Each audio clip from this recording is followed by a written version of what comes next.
Cool. Yeah, so kia ora koutou, Kiely talking, and we've got Courtney here as well, our project coordinator. So I'm the pest control supervisor for Te Toa Whenua, which is a Te Roroa-led multi-generation land restoration project happening in the Waipoa Valley. So yeah, this is kind of our main project area. So it's Te Toa Whenua is a project that drives the ecological restoration of 900 hectares of land that was returned to Te Roroa as part of the Te Toa Whenua settlement process. And within our group, we've got weed management, predator control, a large-scale native nursery, and horticulture projects. So yeah, we established in 2021 quite a large pest control operation within the Waipoa Valley, kind of mainly on the northern side of the Waipoa River and within our core project. So that covers about 1,800 hectares within the project area, as well as on public conservation land. So that forms a community pest control area. And in 2021, we established an additional 1,200 hectares funded through Jobs for Nature. So that creates basically a 10-kilometre long corridor from the Waipoa River to Manganui Bluff, which requires about 70 kilometres of new tracks within these areas. And yeah, so this is just an image of that kind of original bait station network that was installed within the Waipoa Valley. So as you can see, a lot of that sits within public conservation land as well as the Te Toa Whenua area. So a lot of these lines, they're quite squiggly and all over the place, but that's primarily to mitigate the spread of Kauri dieback. Ideally, we'd have them on a 100 by 100 grid, but we've used aerial mapping to kind of see where Kauri are within the canopy and map our tracks around those. In that area, there's 752 bait stations just in that one area. Yep. And yeah, so moving to this slide, so up the top where I've got my cursor, so that's kind of that original area there, and then the Te Toa Whenua project area.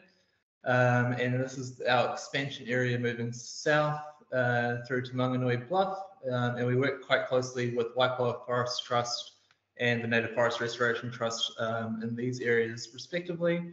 So yeah, we're kind of working kind of at a landscape scale, trying to kind of create as much protected habitat as possible.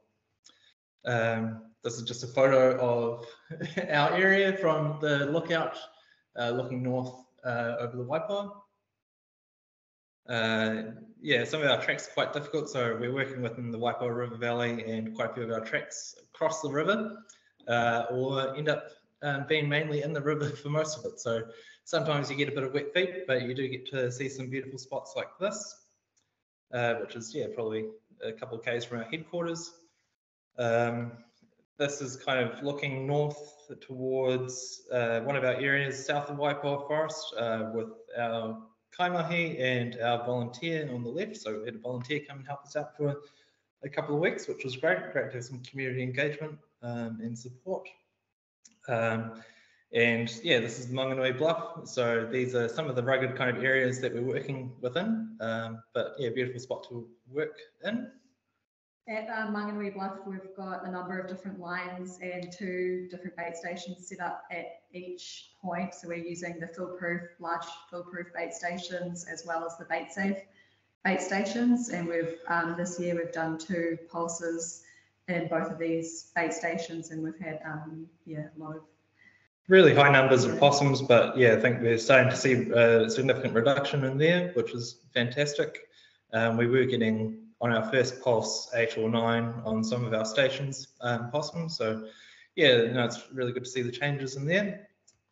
Yeah, so why is this important? So yeah, pre-monitoring kind of indicated that a lot of the kind of possum preferred species such as rata, putakawa, tortuga, koihikoi, and others within Waipoa were suffering pretty extensive possum browse, which might lead to forest collapse. So yeah, without intervention, that would be a pretty significant issue. So yeah, that's kind of the reasons why. And yeah, so here's a slide of a tortuga tree, which is quite heavily impacted by tortuga browse. So this is within our project area, and we've got bait stations probably within 20 meters of that tree. So hopefully we'll see some recovery. Yeah, so as I was mentioning before, being within Waipoa, we've got really strict Kōrero protection and hygiene protocols. We're home to the largest stand of remaining Kōrero within the country. So yeah, it's a huge issue for us. Pest control poses a risk in terms of us going out there and spreading soil. So we have to do our utmost to make sure that we're mitigating any damage that we might be causing whilst we're out there protecting other parts of the ngahere. So yeah, as I was talking about, a lot of the tracks, we use aerial surveillance to find out where Kōrero are within the canopy and route our tracks right around those, and then we groundproof those on the ground to make sure that we're not walking through Kōrero stands to the best of our ability, and we're using really strict boot cleaning processes and using overboots and just doing everything we can to try and prevent the spread of Kōrero dieback while also looking up for other parts of the ngahere. Some of our tracks, we have a number of different overboot changes, so we might go through 3 or 4 sets of overbooties per track. So then we bring them back to headquarters and sterilise them all. So it is we do put a lot into making sure that our boots are not transferring in soil. Yeah, so all that stuff takes time, but it's a really important part of the job. We don't want to be causing any damage while we're out there. So yeah, it's just part and parcel.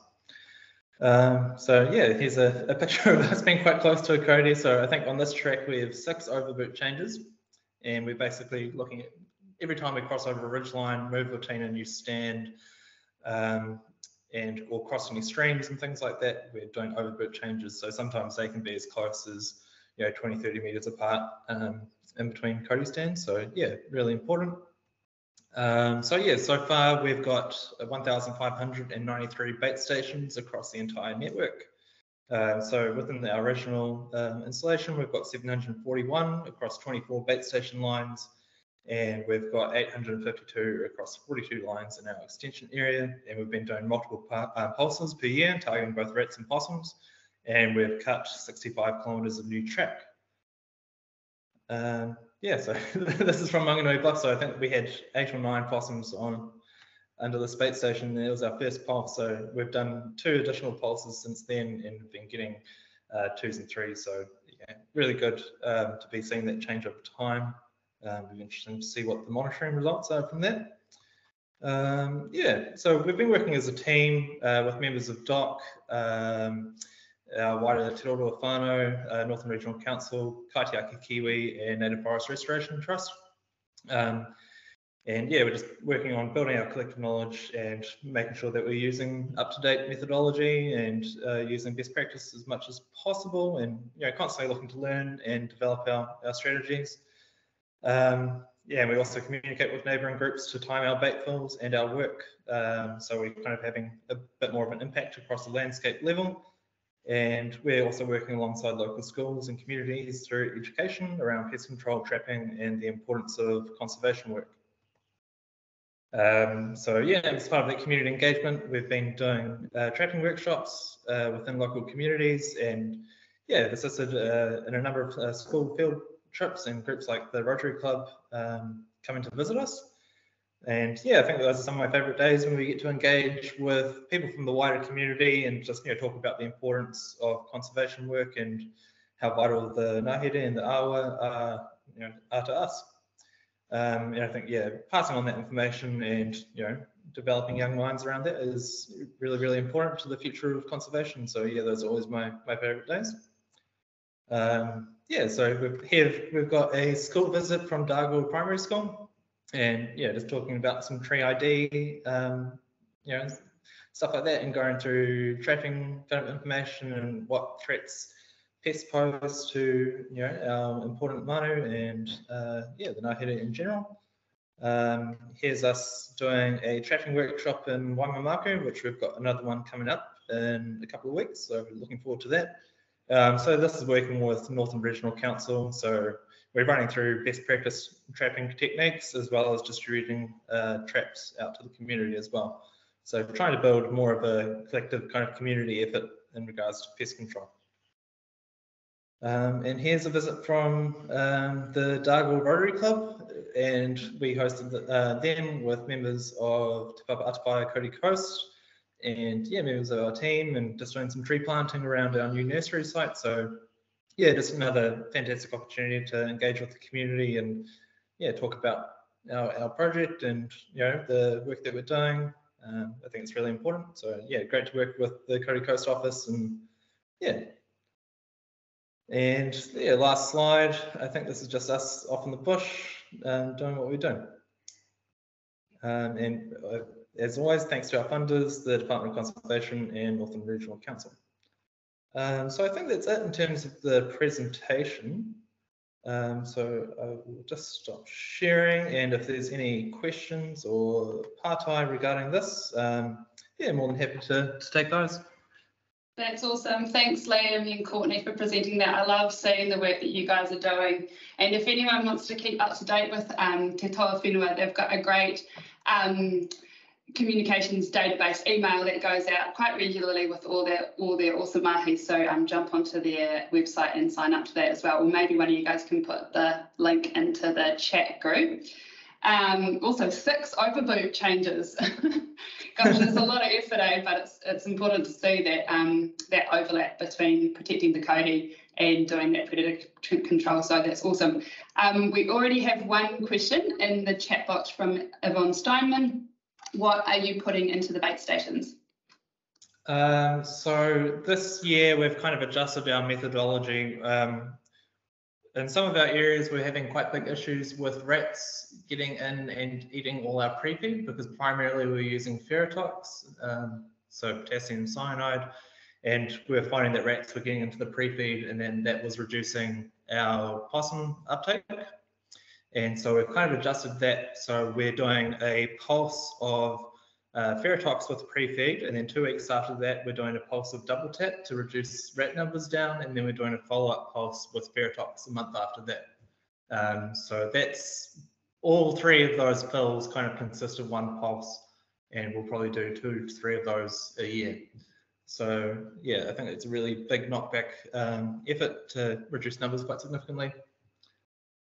And it's, yeah, working off advice with our local kind of contributors and collaborators and people from Native Forest Restoration Trust and DOC and NRC. So we're trying to kind of adjust our methods based on what we're finding on the ground and our monitoring. Awesome, thank you. It's really interesting. If there's any other questions, just either pop your hand up or chuck them into the chat box or the Q&A box. Otherwise, we'll move on. So thanks, guys. Thanks again. I know you guys are at a conference today, so you've sort of snuck out to join on with us, and I really appreciate it. And I'm sure all of our guests and the people who will watch the recording afterwards really appreciate hearing what's happening and your project. It's such great work. So yeah, thanks again for sharing. Is there anything else you want to say before you jump off? Thanks for having us. Yeah, thanks for having us. Oh, no, it was nice to have you. Ka kite.